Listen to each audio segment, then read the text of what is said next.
Baik, hari ini kita akan lanjutkan kembali untuk kuliah komunikasi matematika yang kemarin sudah kita bahas bersama.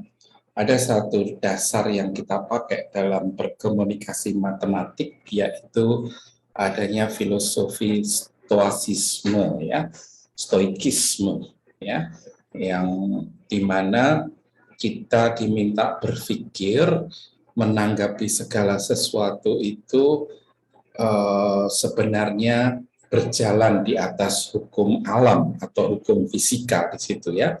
Dan juga tentunya di dalam hukum fisika itu ada hukum atau formulasi atau model matematika.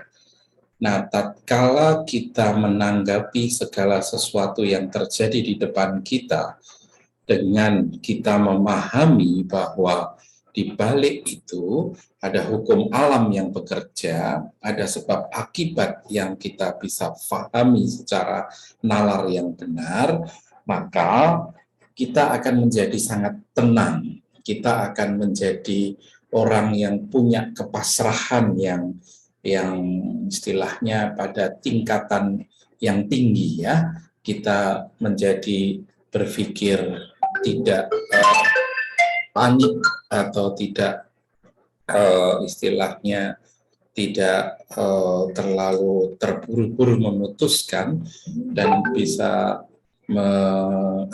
menghadapi segala permasalahan dengan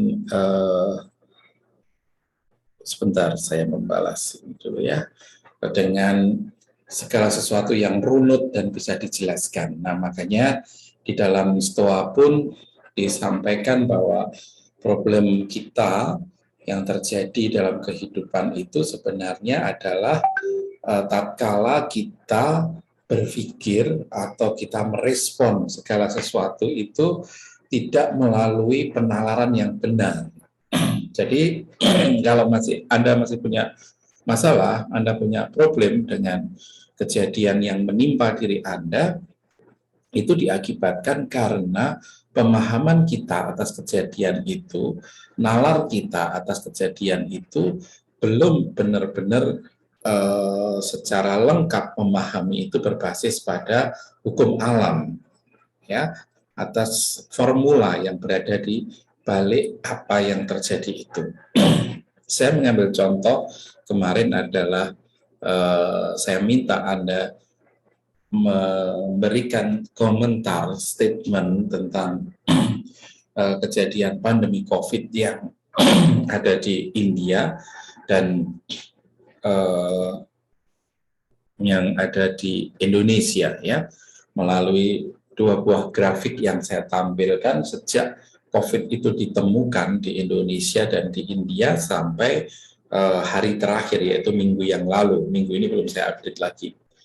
Dan saya sudah mendengar komentar-komentar Anda, atau saya sudah membaca komentar-komentar Anda melalui WhatsApp. Benar sekali bahwa ya, kita harus berpikir tenang, kita harus pasrah, tapi orang Stoa tidak kemudian tiba-tiba pasrah, ya. Orang Stoa itu berpikir pasrah setelah dia memahami di balik kejadian itu sebenarnya ada hukum alam apa yang bekerja. Nah, itu yang lebih penting, ya. Jadi saya ambil contoh sebelum kita lanjutkan terkait dengan grafik pandemi COVID itu. Coba kita lihat satu kejadian yang hari ini membuat viral, ya, beritanya ada di mana-mana, bahkan sampai ke luar negeri. Kadang kita malu juga mendengarkan berita tentang Indonesia di luar negeri yang dikatakan bahwa ada 41 bahkan tambah 43 narapidana yang meninggal di dalam lembaga pemasyarakatan atau LP, ya, di mana LP-nya itu ternyata terbakar. Dan sampai hari ini belum bisa dipastikan terbakarnya itu apakah karena dibakar oleh napi-napi itu sendiri, ataukah memang terjadi konsleting listrik, yang dimana instalasi listrik di sana mungkin katanya sudah lama belum dilakukan renovasi dan seterusnya, ya. buat saya ini ada satu yang menarik untuk kemudian kita menjadi orang Stoa melihat meninggalnya, matinya 43 orang napi di dalam LP, ya. Itu orang membayangkan dari luar sungguh satu peristiwa yang mengenaskan sekali, ya. Sungguh peristiwa yang sangat mengenaskan sekali, karena saya membayangkan orang di dalam napi terkunci, kemudian di sekitarnya ada api dan mereka tidak bisa keluar, mereka terkunci di dalam jeruji besi seperti itu. Itu kan sesuatu yang sangat-sangat melanggar hak asasi manusia, ya. Misalnya itu bukan bagian dari force majeure, mikirnya ke sana. Tapi untuk orang Stoa mestinya dia mengurutkan, ya. Kenapa kemudian di penjara itu, di LP itu, ya, sampai terjadi istilahnya kejadian kebakaran, ya, kejadian yang di mana kejadian itu masuk dalam kategori bencana, ya. Pasti di dalam LP itu ada sesuatu yang tidak setimbang. Ada kehidupan yang tidak pada posisi keseimbangan yang baik, ya. Kalau Anda di dalam rumahnya ukuran misalnya 100 meter persegi, kemudian dihuni 5 orang atau 6 orang, pasti akan terjadi keseimbangan yang luar biasa. Di sana kamar anaknya dan seterusnya, ya. Di sana kamar ibunya, orang tuanya dan seterusnya.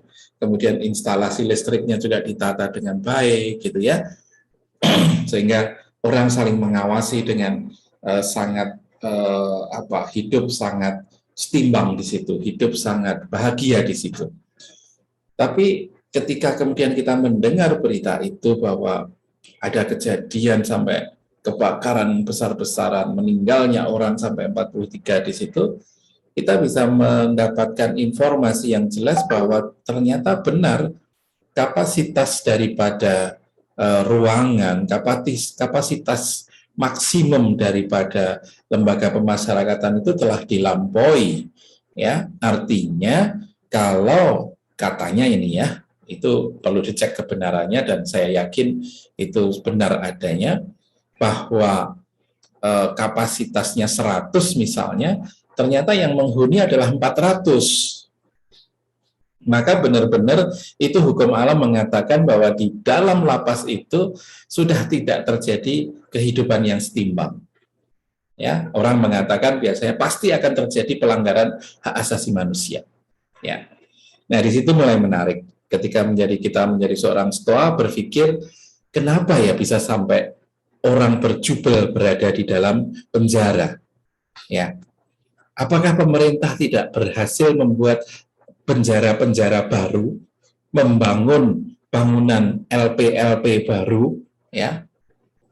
Ataukah memang pemerintah sudah membangun lembaga pemasyarakatan itu, tapi setiap kali membangun lembaga pemasyarakatannya dipenuhi lagi oleh orang-orang yang bertindak kriminal, misalnya gitu. Dan ternyata benar bahwa hampir semua lembaga pemasyarakatan di Indonesia sudah overload. Ya, jumlah yang tinggal orang di situ sudah melebihi kapasitas. Nah, maka kita jadi orang Stoa lagi-lagi berpikir, ya, kalau memang itu melampaui kapasitas, sebenarnya siapa toh yang masuk ke dalam penjara itu yang jumlahnya paling banyak, kan gitu. Dan kemarin dari kejadian di lembaga pemasyarakatan yang terbakar itu diketahui bahwa yang tinggal di situ kebanyakan adalah kejahatan narkotika. Nah, sekarang sudah menjadi clear, ya, mau narkotika, mau perampokan, mau mencuri, ya, mungkin mau bertindak yang lain di luar koridor hukum dan yang bersangkutan mendapatkan hukuman masuk ke lembaga pemasyarakatan. Buat kita, hukum alamnya mengatakan begini, berarti, ya, kita tidak berhasil mendidik attitude seseorang, kita tidak berhasil mendidik sikap mental seseorang untuk patuh kepada aturan negara, untuk patuh kepada hukum yang sudah dibuat oleh negara, hukum yang disepakati bersama-sama untuk kemudian nanti dipatuhi. Nah, ketika mereka tidak patuh, maka dia akan kena hukuman. Berarti, Mas Mbak semuanya, sekarang sudah ketemu buat orang Stoa. Di sini problemnya. Problemnya ada di mana? Ada permasalahan pendidikan yang di mana mereka tidak berhasil mendidik orang yang harusnya ketika mereka datang ke sekolahan belajar tentang patuhilah hukum ini. Kalian tidak boleh menebang pohon kalau itu bukan kalian yang menanam pohon itu. Ya, kalian tidak boleh mengambil barang kalau itu bukan milikmu sendiri, misalnya kayak gitu. Ternyata sikap-sikap ini tidak berhasil dibangun, karakter jujur tidak berhasil dibangun, ya. Kemudian banyak orang-orang yang breaking the law, banyak orang-orang yang melanggar aturan. Mulailah dari situ muncul permasalahan. Dan ketika setiap tahun pendidikan tidak kita lihat dengan baik, keberhasilannya dalam mendidik orang juga tidak bagus, akhirnya apa? Setiap kali kita melihat terjadi penumpukan calon-calon orang yang akan melanggar hukum tadi.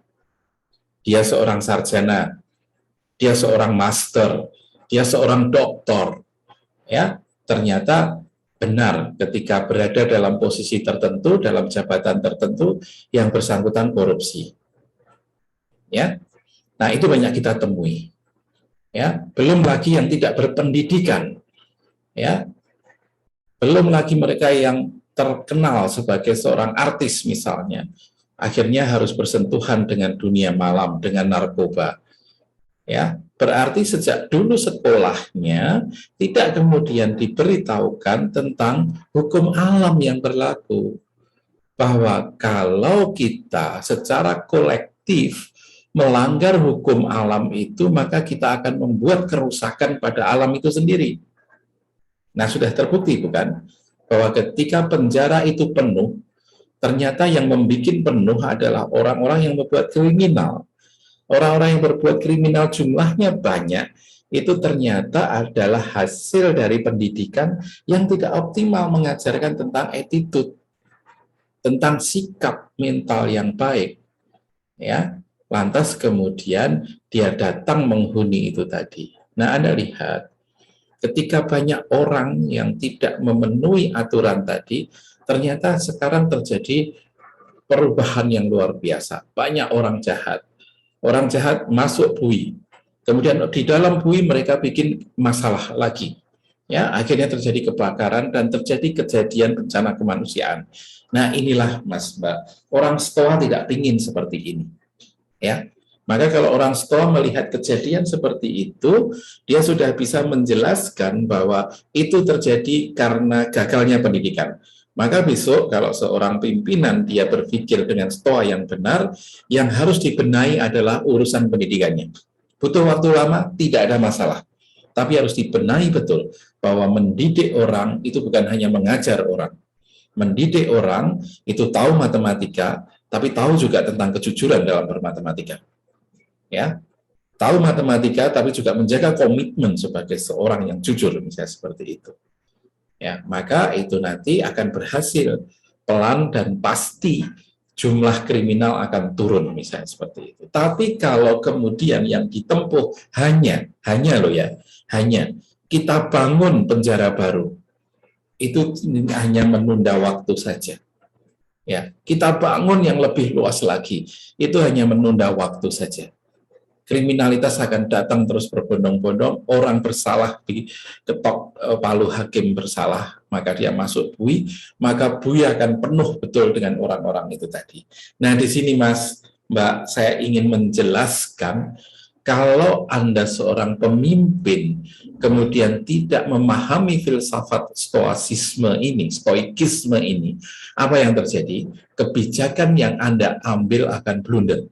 Kebijakan yang Anda ambil akan salah, dan kemudian kebijakan ini mengumpulkan kesalahan yang kolektif, akhirnya akan menghantam hukum alam itu sendiri, akhirnya akan membuat alam itu menjadi rusak seperti yang saya ceritakan itu tadi. Ya, ini contoh simpel saja ya bagaimana kita melihat peristiwa yang ada kemarin, yaitu kebakaran di lembaga pemasyarakatan itu tadi ya. Sekarang kita kembali ke laptop.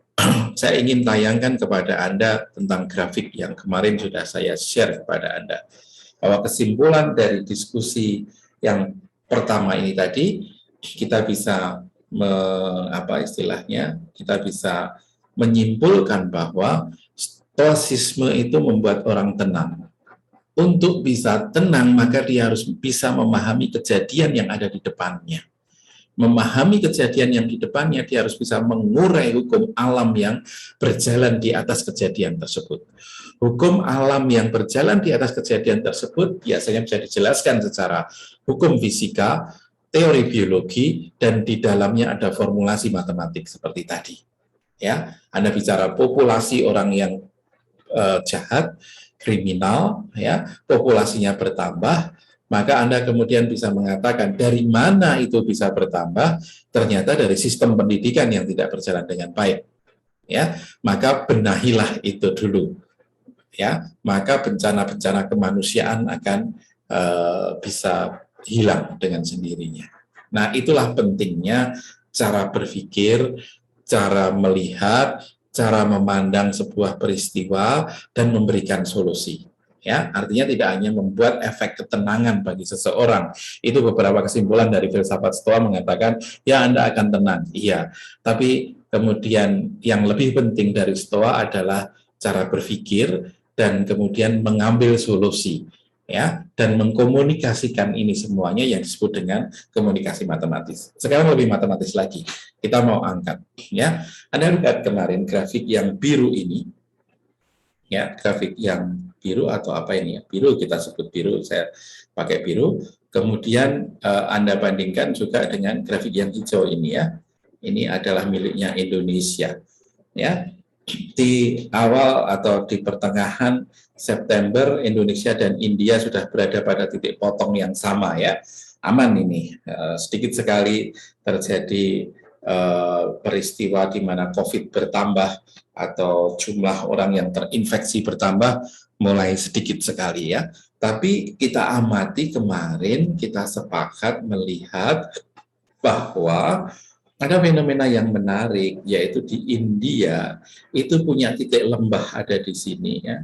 Titik lembahnya ada di sini. Sorry, mungkin saya tidak usah pakai hijau. Saya mungkin pakai merah biar bisa kita amati bersama-sama bahwa kita ketemu titik lembah ada di sini ya. Titik lembahnya ada di sini ya. Dan kemudian baru ketemu puncak. Puncak itu berarti ada monoton naik, kemudian dia monoton turun, ketemu puncaknya ada di sini. Ya, ada di sini. Nah, itu. Ya. Dan ternyata interval jarak waktu ya dari mana? Dari tanggal sekitar 24 ini menuju pada tanggal di mana ditemukan puncak, itu sudah saya hitung jumlahnya adalah 82 hari. Ya. Jadi kalau India itu menemukan puncaknya dengan varian virus apa kemarin itu Delta ya, itu selama 82 hari. Nah, ini menarik ini. 82 hari di sini.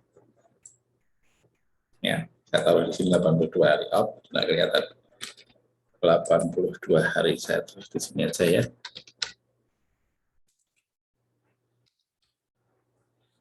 Nah, itu. Jadi India membutuhkan 82 hari untuk kemudian berhasil menangani kiamat kecil kemarin ya, berhasil menangani bagaimana kolapsnya tim medis atau rumah sakit, yaitu selama 82 hari. Bagaimana dengan Indonesia? Nah, ini yang menarik. Ya, Indonesia juga punya lembah. Ya, kalau Anda lihat lembah yang kita peroleh kemarin, titiknya ada di sini. Ya, titik terendahnya ada di sini. Nah, hanya kemudian puncaknya ketemunya di sini. Kita bersyukur sekali, tidak terlalu tinggi, tapi sudah mulai langsung turun. Ya, pertanyaannya menarik. Apakah kemudian kita juga butuh waktu yang sama untuk menemukan puncak di sini? Ya, apakah iya panjangnya ini 82 hari? Kurang lebihnya hampir sama. Kurang lebihnya hampir sama. Jadi panjangnya garis ini sampai ke ketemunya puncak ini, ya, itu panjangnya kurang lebih hampir sama, yaitu sekitar 80-an hari. Ya, ini menarik sekali buat saya mengamati itu. Dan ketika kemudian saya sebagai orang Stoa, yang saya harus paham matematika, saya akan bertanya, titik lembah ini terjadi kemarin karena apa? Ternyata betul. Ternyata upacara keagamaan di Sungai Gangga. Orang berkumpul semua di situ. Ya, itu seperti kalau di tempat kita mungkin ya mohon maaf hari raya keagamaan yang harus dirayakan bersama-sama, ya hukumnya wajib, kalau tidak melakukan itu dosa besar, misalnya seperti itu, atau sudah menjadi bagian dari budaya, habit, kebiasaan, orang harus berkumpul di tempat itu. Nah, inilah upacara yang besar-besaran di Sungai Gangga kemarin berkumpulnya mereka. Dan kalau kita lihat titik terendah kita kemarin itu, kita mulai sebenarnya sudah berhasil untuk menuju titik terendah, tapi kemudian relatif monoton naik ini tadi. Di sini adalah mulainya orang-orang mudik untuk merayakan Lebaran. Orang sudah tidak bisa lagi dikontrol. Dari Jakarta masuk ke non-Jakarta. Ya, saya sedang membuat modelnya itu kemarin dan sudah kita hitung ternyata benar kalau kemudian laju mudiknya itu di atas 30% itu sudah sangat berbahaya untuk daerah yang didatangi orang-orang dari DKI. Ya, karena waktu itu DKI statusnya tidak hanya merah tapi statusnya sudah hitam, ya. Nah, maka itu akan berbahaya sekali dan ternyata sama antara India dan Indonesia, dua-duanya dipacu oleh atau dipicu oleh kejadian. Kejadian apa? Yaitu kejadian di mana Anda bisa lihat sendiri, kejadian terkait tentang peristiwa budaya, peristiwa kebiasaan, atau bahkan itu bagian ritual dari agama. Bagian, ya, saya tidak mengatakan agama membuat orang begini, tidak. Tapi bagian dari ritual itu, karena Idul Fitri harus berkumpul, itu budaya. Kemudian mereka pulang mudik, itu budaya. Tidak ada yang mewajibkan di dalam agama itu. Sama dengan orang India. Dia harus berkumpul, terus kemudian menuju tempat ritual bersama, gitu ya. Padahal dia bisa melakukan di tempatnya masing-masing, tapi tidak. Di Sungai Gangga lebih afdol mereka mengadakan hari raya yang sebesar-besarnya. Dan ternyata disitulah social distancing tidak dihormati. Mulailah terjadi interaksi, kemudian terjadi penularan yang cukup besar-besaran. Ya, dan ternyata kemudian posisi naiknya 82 hari, hampir sama, Mas, Mbak. Ya, maka tatkala kemudian kemarin saya ditanya, waktu itu belum ketemu puncaknya, saya menggunakan referensi India ini. Ya, kenapa? Seperti yang saya tanyakan dan Mas Febri Haryo Yudanto dan semuanya Anda menjawab kepada saya, kenapa kok grafik ini hampir sama? Karena kulturnya, orang-orangnya hampir sama, ya, budayanya India dengan kita hampir sama, ya. Orang India itu takutnya sama polisi India kalau dikasih pentungan. Orang Indonesia juga sama, kalau hanya dihimbau tidak bisa, ya, kasih pentungan baru kemudian mau mengikuti aturan itu tadi, ya. Kehidupan sosialnya sama enggak? Sama. Hubungan sosialnya sama enggak? Hampir sama. Orang nikahan harus datang. Di tempat kita juga sama kejadian. Orang nikahan semua datang semuanya. Ya, dibatasi yang datang, tapi nikah bisa di cancel, enggak bisa, tetap harus diupacarakan. Di sana juga sama kejadian seperti itu. Ya, jadi dua tipe yang secara kolektif itu bergerak sama, ya, maka sebenarnya dia membangun hukum alam yang sama di situ. Nah, maka kejadian-kejadian tatkala ditimpakan kepada dua populasi yang sama tadi, pasti responnya juga akan mendekati sama. Ya. Nah, saya mengatakan kemarin, coba tunggu, Indonesia pasti juga sekitar 80-an hari. Ya. Maka benar, tatkala mendekati 80-an hari, sudah ketemu, mulai monoton turun di situ. ya. Dan ini monggo kalau mau di riset lanjutan buat Anda bisa melanjutkan riset ini menjadi sangat menarik. Ya, kok bisa ya Pak ya? Lah coba Anda riset. Kenapa? Jawabannya sudah jelas. Virus ini menular karena kita dekat dengan orang yang terinfeksi. Kalau kita jauh bisa menjaga jarak, sudah selesai. Nah, sekarang bagaimana membiasakan orang menjaga jarak dan menggunakan masker pelindung diri? Nah, ini sudah bukan intervensi medis. Ini namanya intervensi sosial. Ini sudah urusannya sosial. Ketika bicara urusan sosial, hubungan manusia dengan manusia, ya, relasi manusia dengan manusia, itu tidak bisa dieksakkan karena dia bagian dari habit, dari budaya. Seperti Anda bisa makan durian, tapi orang Eropa tidak bisa makan durian, tidak bisa dieksakkan. Sesuatu yang tidak logik gitu ya. Sama ketika misalnya ya, saya diukur gula darah saya, ya, gula darah saya diukur. Kalau ukurannya segini Pak, berarti Bapak sudah tinggi ini, ya. Maka sudah secara statistik, secara logika matematika, gula darah Bapak tinggi. Tidak boleh lagi makan yang manis-manis misalnya seperti itu.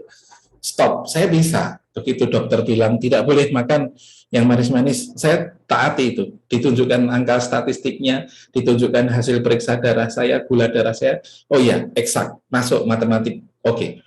Tapi begitu berada di dalam ruang yang namanya ruang relasi sosial tadi, coba bayangkan, kalau hari itu anak perempuan saya ulang tahun, kemudian di situ disajikan roti yang ada gulanya manis sekali, kemudian dipotong oleh anak saya, dan potongan pertama roti itu diberikan kepada saya, dan kemudian saya harus menerima dan makan itu di depan orang-orang yang diundang. Coba bayangkan, kalau saya tidak mau menerima, dan kalau saya tidak mau makan roti itu, apa yang terjadi? Relasi sosial saya hari itu langsung hancur, rusak semuanya. Ya, tidak saya makan, saya taruh di meja. Orang-orang langsung ngomong, luar biasa, ngeri Bapak itu. Tidak menghargai anaknya yang sedang ulang tahun, misalnya seperti itu. Ya, orang-orang tidak mau lihat bahwa saya punya gula darah yang tinggi. Tidak, dalam relasi sosial dikasih seperti itu, ya harus dimakan di depan publik lagi. Apalagi kalau tidak saya makan, anak saya pasti akan nangis luar biasa misalnya seperti itu ya. Nah, inilah Mas Mbak, di dalam relasi sosial, intervensi sosial di sini tadi menjadi sangat-sangat menarik kalau kita masukkan faham filosofi stoasisme ini. Ya, cara berpikir yang benar seperti ini. Ya, bahwa ya, bolehlah kalian berkerumun, bolehlah kalian mudik, tapi lihat, kalian kan tidak bisa menjaga jarak itu. Padahal Anda ngomong begini saja, virus sudah melompat dari orang yang kamu ajak ngomong kepada kamu. Kamu tidak pakai masker, itu terjadi seperti itu. Jarakmu dekat, itu terjadi seperti itu. Akhirnya, orang yang ada di sekitar kita akan terinfeksi semua. Itu dulunya tidak difahami sama sekali. Logikanya belum bisa menerima itu semuanya. Apalagi virusnya tidak kelihatan semuanya. Nah, akhirnya habit kebiasaan. Saya terbiasa kok wedangan di kafe, ngobrol, ngomong. Ya, loh, teman saya yang datang itu suhunya tidak panas, ternyata OTG, orang tanpa gejala. Nah, memutus kebiasaan-kebiasaan seperti ini yang bisa dilakukan cuma satu, yaitu merasionalkan pikiran seseorang, yaitu memahamkan ada hukum alam yang namanya COVID ini secara biologi sedang berjalan di tempat kita. Ya, COVID ini sedang ada di dalam mungkin hidung-hidung kita semua, lewat air liur kita semuanya, ya. Dan itu sangat membahayakan sekali. Tapi ketika sebelumnya mereka tidak paham ada apa, bisa jadi orang yang mati tadi itu, oh itu karena benar-benar itu dibunuh oleh makhluk yang tidak kelihatan. Ya, besoknya tetangganya juga ikut tiba-tiba mati. Itu juga akhirnya satu kampung itu ternyata dikutuk semuanya oleh makhluk halus yang menjaga di desa itu. rasionalitasnya belum terbangun di situ. Nah, bisa membangun rasionalitas itu tatkala Anda memahami hukum biologinya, Anda memahami hukum fisikanya, Anda memahami formulasi matematika yang berada di situ. Ya. Nah, tatkala Anda sudah berhasil memahamkan ini kepada sekelompok orang, maka sekelompok orang tadi kebiasaannya bisa kita rubah. Habitnya kan bisa kita rubah. Ya, maka bisa Anda membuat program social distancing, PKKM level 4, ya, level 3 dan seterusnya. Nah, di sini dari komentar kita menghubungkan antara stoasisme dengan kejadian yang ada di India. Dan yang menarik kemarin saya melihat yang poin kedua adalah munculnya puncak, munculnya lembah, ya, atau kalau kita mengatakan apa itu siklus COVID itu di India adalah yang pertama kita punya di sini, ya, kemudian yang kedua punya di sini, ya, yang ketiga India belum nampak. Indonesia juga sama. Yang pertama puncak di sini, ya, kemudian yang kedua puncaknya juga di sini. Nah, maka kalau saya melihat tunggu saja India, apakah terjadi lagi fenomena puncak yang ketiga? Jika iya, maka Indonesia harus belajar. Ya, jangan sampai terjadi benar-benar laju kontak antara orang dengan orang, sembrono lagi seperti yang kita lakukan pada saat menjelang orang-orang mudik kemarin. Ya, yaitu ada di sini ini. Ini titik-titik yang sangat rawan sekali. Ya. Nah, untuk mengubah orang untuk tidak berkerumun di hari-hari atau di saat di mana seseorang oleh budayanya diwajibkan berkerumun itu cuma satu yang bisa merubah, yaitu memasukkan kejadian ini, memahamkan kejadian ini ke dalam nalar pikir mereka bahwa ini bergerak atas peristiwa yang didasarkan pada hukum alam, dan hukum alam itu harus benar-benar difahami secara logis untuk mereka sehingga akhirnya bisa berubah secara kolektif bersama-sama. Tidak berubah satu orang saja, tidak berubah 10 orang saja, tapi orang dalam satu kota akan berubah semuanya. Ya, nah itu Mas Mbak, stoikisme yang tidak hanya ujungnya membuat kita hidup tenang, tapi ujungnya sebenarnya adalah memberikan penjelasan secara nalar bahwa di setiap event itu ada hukum alam yang berlaku. Di balik hukum alam yang berlaku itu ada formulasi matematika, ya, melalui model fisika, melalui model biologi, itu ada formulasi-formulasi matematik yang bekerja di dalamnya. Ya, maka kalau orang satu kota, orang satu kampung mempunyai filosofi stoicism seperti ini, stoicism seperti ini, pasti hidupnya akan tenang. Dan ketika tertimpa masalah, pasti mereka akan mencari solusi yang dimana solusi itu akan menuju kepada istilahnya perbaikan kualitas kehidupan. Nah, maka dia akan menjadi lebih tenang kembali untuk melihat kehidupan selanjutnya. Nah, kira-kira seperti itu komentar saya terkait grafik yang kemarin sudah Anda lihat bersama-sama, ya, sudah Anda komentari juga. Ini saya teruskan bagaimana grafik itu bisa Anda ikuti hari per hari, dan saya sangat strongly recommended Anda bisa melihat grafik ini di websitenya John Hopkins University, ya, di ourworldindata.org khusus untuk COVID case, ya. Anda bisa lihat bagaimana pergerakan grafik setiap hari, dan dari pergerakan grafik itu mungkin Anda punya ide seperti saya tiba-tiba menjelaskan Indonesia melalui India, ya. Mungkin Anda punya ide yang lain, ya, bagaimana misalnya 100 hari penanganan COVID di Indonesia dibandingkan dengan India, Atau mungkin nanti membandingkan bagaimana India menemukan puncaknya tadi dan bagaimana Indonesia menemukan puncaknya, misalnya seperti tadi, nanti akan terbangun ide-ide yang kemudian itu ide yang harus diketahui, harus dicari dan menjadi riset-riset baru buat kalian. Ya, saya kira itu dulu yang bisa saya sampaikan dalam perkuliahan hari ini, yaitu komunikasi matematik, ya, yang dimana saya masih mengangkat pentingnya filsafat stoikisme atau stoikisme tadi yang dihadirkan dalam pikiran kita tatkala kita menghadapi segala sesuatunya, nanti ujungnya kita akan menjadi tenang, kita akan menjadi pasrah, tapi tidak tiba-tiba pasrah. Kepasrahan itu terjadi karena kita memahami bahwa kejadian di situ terjadi karena di balik kejadian itu ada hukum alam yang bekerja.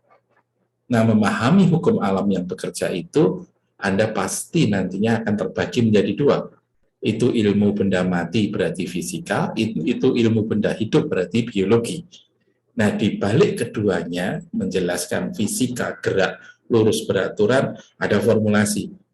Ya, bicara tentang peredaran uang, ada quantity theory of money. Ya, bicara tentang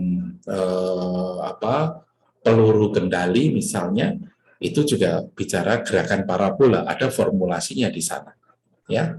VT sama dengan V0T plus setengah GT kuadrat, misalnya seperti ada formulasinya. Ya.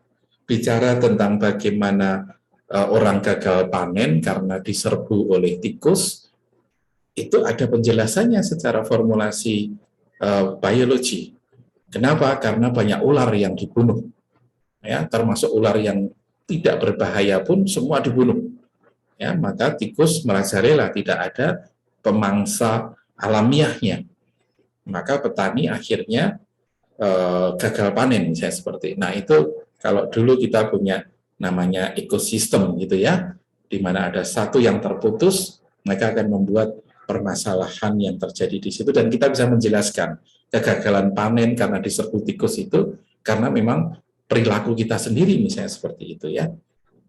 Atau seperti tadi, tatkala terjadi kebakaran di LP, kita bisa benar-benar memahami ya problem utamanya itu ada di mana, dan dari situ mari kita coba perbaiki untuk mendapatkan kehidupan yang lebih setimbang, lebih baik untuk ke depannya. Nah, saya kira itu saja dari saya. Nanti kita lanjutkan untuk perkuliahan berikutnya. Terima kasih. Silakan buat Anda yang ingin memberikan komentar atau Anda mengangkat suatu kejadian-kejadian dan Anda bisa merunutkan hukum alam yang terjadi di dalamnya.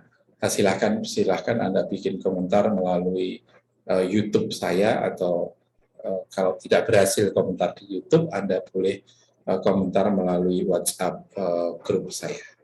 Saya kira itu. Selamat belajar, selamat bekerja, dan selamat melihat, mengasah sensitivitas Anda bahwa yang di depan Anda itu ujung-ujungnya nanti adalah model matematika. Masalah yang Anda lihat ya, ujungnya adalah nantinya model matematika.